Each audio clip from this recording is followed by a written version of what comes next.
गहरी गड़गड़ाहट वाली आवाज जैसे किसी गुफा में से गूंज रही हो। समुंदर की सबसे गहरी खाई से एक ऐसी गूंज उठी जिसने गॉडजिला की दहाड़ को भी दबा दिया।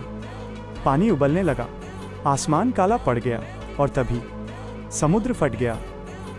वॉइड क्रैकन का जन्म, सांस खींचने और घुरघुराने की डरावनी आवाज, लंबाई 1000 फुट से भी ज्यादा, 16 भयानक टेंटिकल जिन पर नुकीले कांटे, आंखें जैसे काले गड्ढे जिनमें रोशनी भी खो जाए। दूसरी डायमेंशन से आया ऐसा दानव जहां गॉडजिला भी सिर्फ एक प्राणी माना जाता है। गॉडजिला की एंट्री, जोरदार गूंजने वाली दहाड़ की आवाज, समुंदर का सीना चीरते हुए गॉडजिला बाहर आया। उसकी पीठ की प्लेटें नीली से बैंगनी होने लगी, मतलब पूरी ताकत जाग चुकी थी। गॉडजिला की दहाड़ से धरती कांप उठी। गॉडजिला की आवाज में गहरी और खतरनाक, ये मेरी दुनिया है। महायुद्ध की शुरुआत, तेज भयंकर वार की आवाज।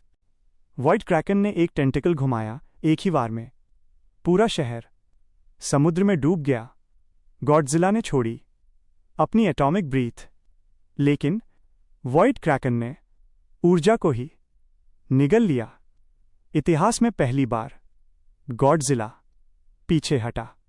सबसे भयानक पल, भारी भरकम जकड़ने और टूटने की आवाज। वॉइड क्रैकन ने गॉडजिला को जकड़ लिया और घसीटते हुए समुंदर की तलहटी तक ले गया।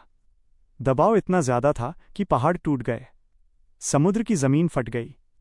गॉडजिला घायल हुआ, लेकिन उसी क्षण उसके अंदर प्रलय जाग उठा। हेल गॉडजिला का जन्म, एक जबरदस्त, डरावनी और आग जैसी दहाड़। गॉडजिला का शरीर लावे की तरह लाल हो गया, आंखों से आग बरसने लगी। ये था हेल गॉडजिला।